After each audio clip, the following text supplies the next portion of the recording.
Hey Tally, you still playing around in the alpha?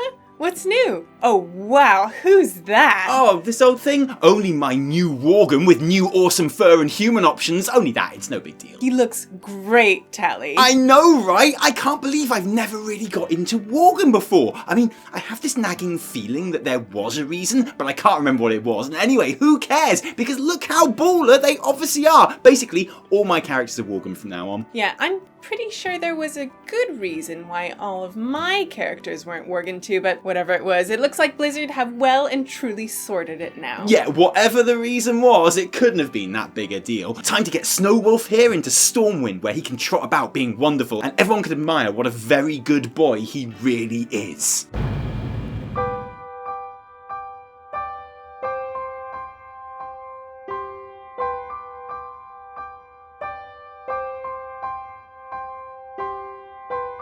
Oh, I've remembered why I never create Worgen characters now. Yeah, sucks to be you, sorry. Knowledge is power. Hello Internet, Taliesin here, and welcome to another episode of the Weekly Reset, Taliesin and Evitel's Wondrous Wisdomshow, in a week where we take a look at the Shadowlands dungeon that we have been waiting for. The one that I have been even more excited about testing than I am about getting a haircut, and believe me, I really want a haircut. We have even more really rather wonderful character customization options to show you, and some outrageously tantalizing data-mined broadcast text that could point to the direction of WoW's story in the Shadowlands and beyond. And you better believe we are going to be rolling out that red bot spoiler bot today, and then some. But first, the reason I know you're all really here, Longboy Watch. My mission to earn the 5 million big ones I need to purchase the one glorious stretchy big one, the Gilded Brutosaur mount. A quest that I have been embarked upon since Blizzard first made it clear that they would be extincting the Longboy at the start of Shadowlands. And after missing out on the free Longboy after my scavenger hunt adventures in the last episode, and finding my total character gold just over 1 million shy of the required amount, this week, I was pretty inspired to resume pushing my gold making after weeks of taking it easy. And when I say push, I mean I logged into my bank account for the first time in a while and actually posted a whole ton of greater flasks that I had in my bank. And then was just about to go ahead and start farming Xanthid as the final ingredient that I needed to make more flasks with all the tabs and tabs of other herbs that I already had. And then I thought, well, you know, I could just sell all of these herbs? That would be easier, wouldn't it? And so I just put all my herbs in the auction house, and over the next couple of days, that made me quite a lot of gold.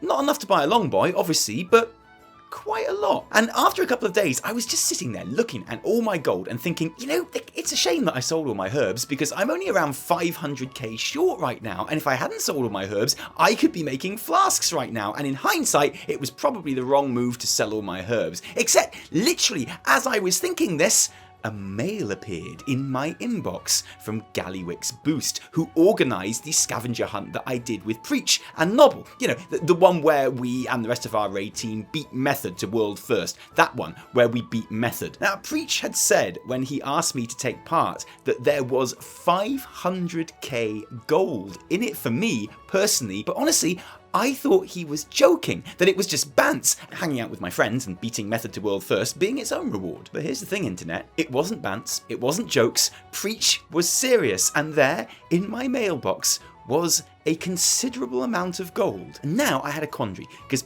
I've made a point of refusing donations on my quest for the Longboy. I wanted to earn that big glorious bean all by myself, and with the exception of some very small donations from nice people here and there, which frankly would have been more effort and a bit rude to turn down, and which made no difference anyway, that has absolutely been the case. But then I thought, well, hang on, this isn't a donation. I did earn this gold by beating Method to world first with my raid group, and yes, I am absolutely going to accept it. My winnings, and ladies and gentlemen, my total gold across all characters now stands at 5,100,000 gold. We did it, fam! this is it. Daddy's getting his Longboy. It's time to celebrate good times because Longboy Watch is over. Except it turns out it's not quite that simple because, like I say, that 5 million gold is spread over all characters, and I have 20 max level characters on Argent Dawn EU alone. So yesterday I went through the process of getting all of that gold into one place, my Alliance bank out, Taliesin, so I could spend it on wonderful, beautiful, overpriced dino fun. At the same time, I don't want to leave any one character bankrupt, right? So I left each with at most 5,000 gold, considerably more on my raiding main. And for Horde characters, that meant sending their gold to a Horde character that I have on a separate account, who then bought a grey Finray item on the auction house, which Taliesin had posted there for 170,000 gold. And after this process was complete and my gold was all in one place, my total spendable gold on Taliesin the Alliance bank out stands at 4,705,816 gold, which those of you very good at maths will know is less than the 5 million that I need to buy the Longboy, which means Longboy Watch continues. For now, we are in a really good position, but it's not over until I am sitting on that stretchy gold sink in-game in all its glory. We are so close, but there is also the slight problem that I kind of sold all my herbs, and now my ability to make gold is severely hampered. Whew, that was a long Longboy Watch, sorry, but it was an important one. Not as important as this week's Shadowlands news, the main event of which, on the playable side at least, has to be the new dungeon. And look, if there was one dungeon that we on this channel have been looking forward to above any other, then you know it was the other side. And yeah, we're calling it the other side and not the other side because, well, yeah, and you know, Blizz, yeah, you know, just saying. It's the first max level dungeon that we've been able to play so far. It's the first that isn't just a straightforward romp through one of the Shadowlands leveling zones, this being extremely high concept, and honestly, it's kind of hard to discuss it at all without some kind of spoiler bot going up. So before we do that, allow me to say to those who will be skipping this bit that yes, the other side is just as great as we were hoping it would be, both from a lore, character, and flat out stupid silliness point of view. More like the funner side. Oh, I mean the funner side. Damn you, Blizz. So, Bluebot spoiler bot for this, because yeah, we are talking story here, but it's a dungeon story. It's all in the dungeon journal. I don't think there's any big secrets here. But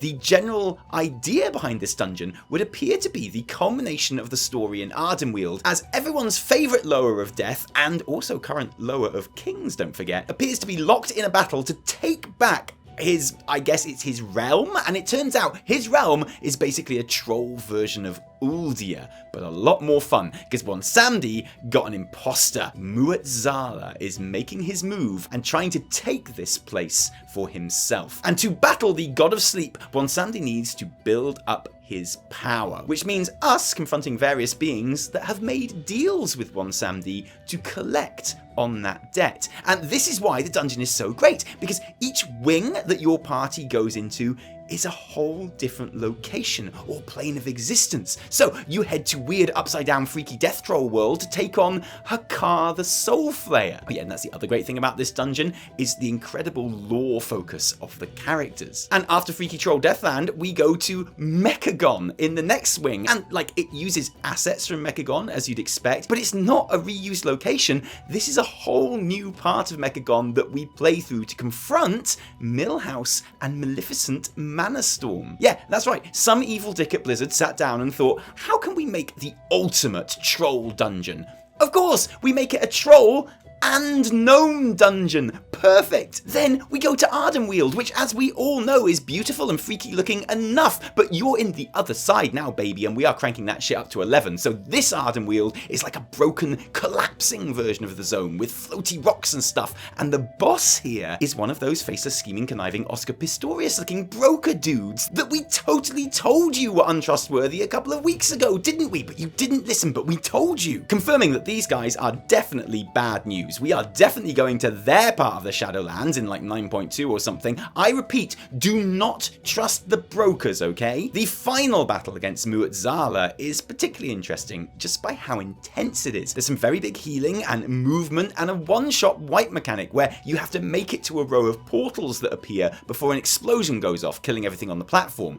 And then, okay, the portal takes you to the other side of the arena where it's safe, to the other side. Okay, fine, to the other side. And then, like 7 or 8 pulls later, after the defeat of Mueh'zala, Bwonsamdi is giving it all the slap talk, and Mueh'zala says that he will never beat the jailer, who is, and I quote, breaking everything. Is it disappointing to deal with Mueh'zala in one dungeon with so little build-up? Well, we don't know how much build-up he actually has, since we haven't played any of the leading quests yet. And also, we don't know that he actually is dealt with, never to return. Remember, people said the same about Helya at the end of Maw of Souls, and we saw and will see much more of her after that. So no, I'm not too concerned that Mueh'zala has been done dirty by Shadowlands. I'm sure it's not the end of him. I've been really happy with all of the Shadowlands dungeons that we've had a chance to test so far, but my expectations of this one in particular were very high, and my expectations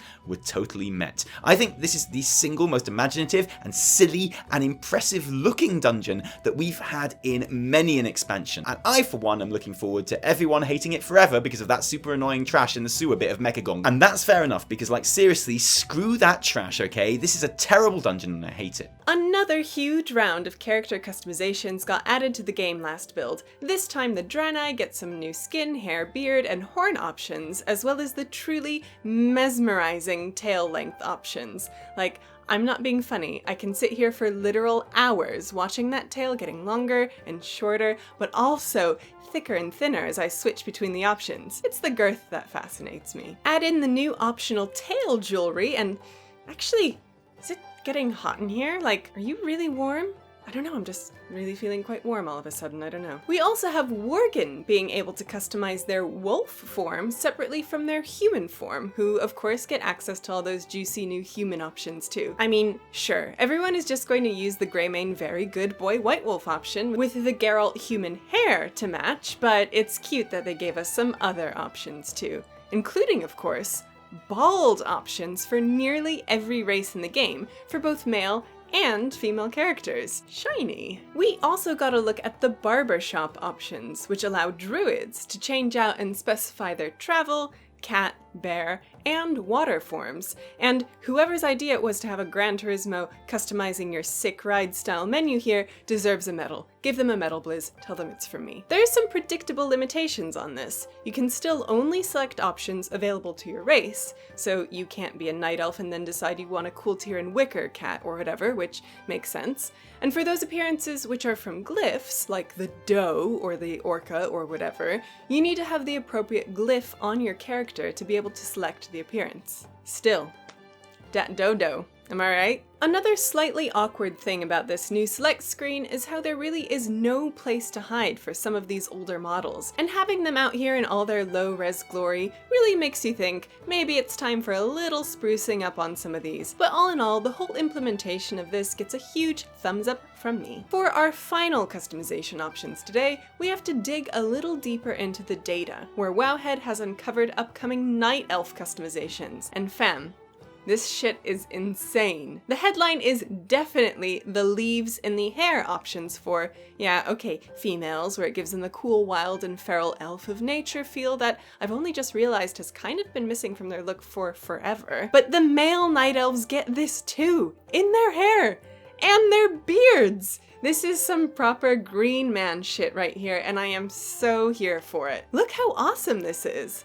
Like, I'm literally certain that Talia has taken me to see this guy playing a melodeon for some Mayday Morris dancers at some point. It's wonderful. And yeah, just a reminder, Blizz, but if the male night elves can look this glorious, there really is no excuse not to let male Tauren have flowers in their hair, is there? But that's not all. There's also all the expected new haircuts that those leaves can find their way into, as well as ear length options, and even better, eyebrow length options. Oh, sorry, that's the girls. If you're a guy, you get eyebrow length and bushiness options. This is too much. My heart is about to burst. All I need now is for Blizz to announce those pieces of string armor sets from BFA as the new Night Elf Heritage armor, and I'm done. I will be the happiest kind of dead. All of these options can be found in their entirety on Wowhead, of course, with the relevant articles linked below, as well as our next story, where we're going to put up a red bot spoiler, and of course remind you that this is datamined broadcast text, which is notoriously changeable and often wrong,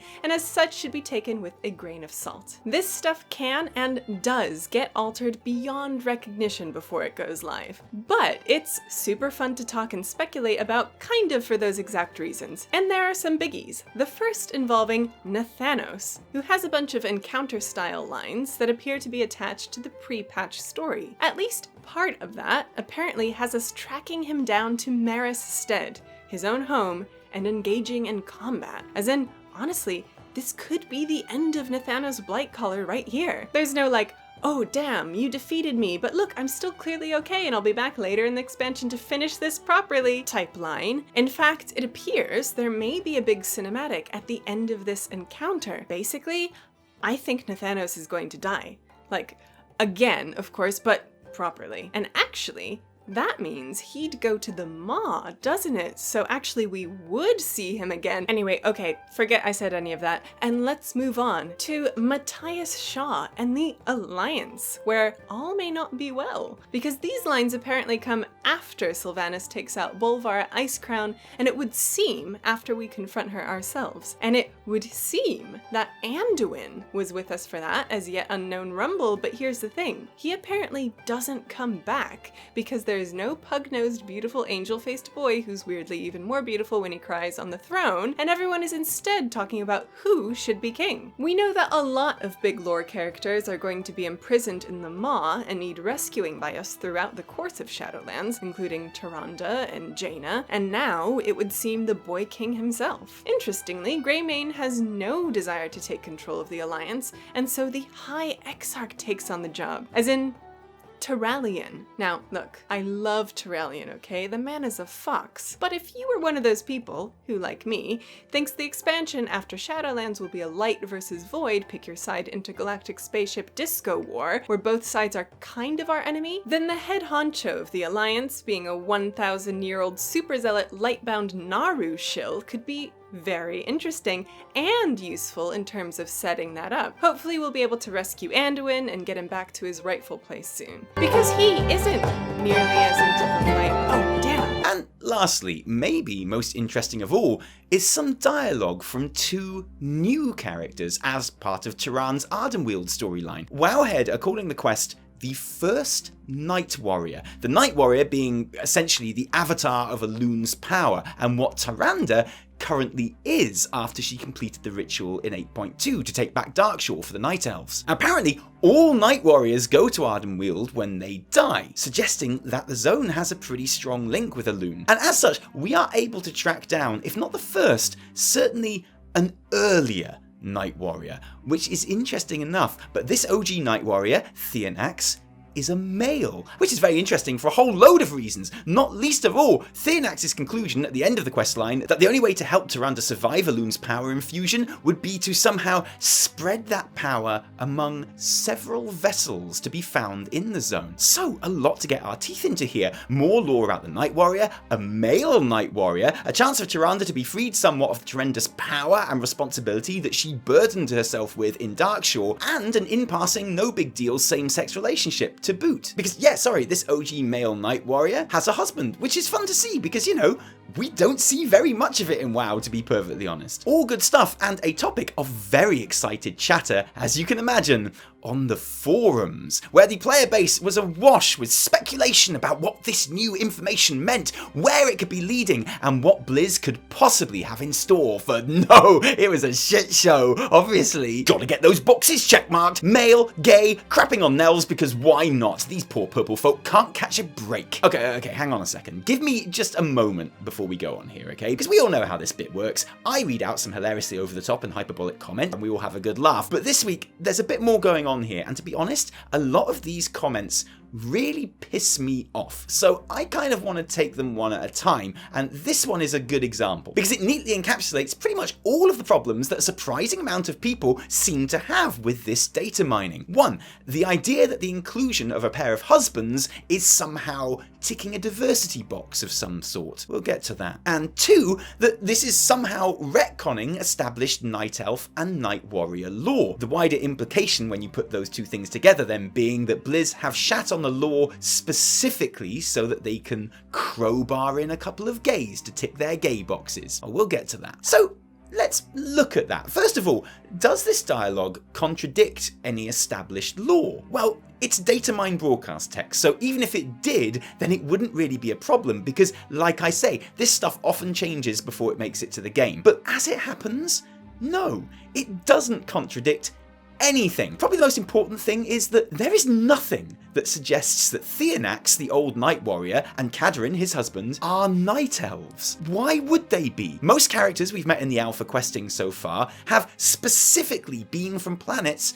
other than Azeroth. Theonax refers to his world and never mentions Azeroth and seems to be describing a bit of history that, yeah, we haven't learnt about. The way I read it, he is quite clearly supposed to be from a whole different planet, which is really interesting because it means that worship of Elune is something that happens across the universe. Very handy if 10.0 was going to be a light versus void pick your side intergalactic spaceship disco war, just saying. And a fascinating insight into the wider Night Warrior lore. So it doesn't, as this comment suggests, crap on Nelf lore, because these guys aren't Nelfs. By the way though, even if they were Night Elves, it still wouldn't contradict the lore. People argue that because the Sisters of Elune are all female Night Elves, that only female Night Elves can become the avatar of Elune and the Night Warrior. Maiev Shadowsong refers to the Night Warrior as she in the Darkshore quests when she explains the concept to us. But here's the thing. The Sisters of Elune weren't a thing until Suramar was built, and the Night Elves existed and worshipped Elune for thousands of years before Suramar was built. There is nothing in the established lore that says in those early days a male Night Elf couldn't have been a big Elune worshipper. In fact, they definitely were. Chronicle says that before the Sisterhood made it a gender thing, that the Night Elves worshipped Elune, which implies all of them. Why wouldn't a male Night Elf have been able to become the Night Warrior back then? And as avatar of the traditionally female pronounced Elune, yes, you would refer to that Night Warrior as she, even if the avatar was originally a male. So even if these two were Night Elves, it doesn't contradict any established lore, and anyone who says it does just doesn't know the lore well enough. But anyway, it doesn't matter because, like I say, the clear implication is that these guys aren't Night Elves and aren't from Azeroth. I just want to make that very clear before we read the rest of these comments, okay? Good. It was a shit show, obviously. No, they definitely retconned it. No, they didn't. Remember when Priest was a female-only thing for Night Elves? Yeah, Blizzard doesn't either. No, because they're not Night Elves, and even if they were, you remember. Retroactively hotfixing your lore to fit current year narrative. Nice, stunning, brave, heroic. That was sarcasm, by the way. It's not hotfixing or changing any lore, no. The idea of there being some ancient male Night Elf priest is 100% retcon. No, it's not, and anyway, that's not what this is, so. You just missed the part where only women interacted with Elune and wielded her power, but it's okay since representation over lore. No, you just missed the part where these aren't Night Elves, and even if they are, you're still wrong. And also, what's this representation problem? Yep, they want to push their agenda little by little. And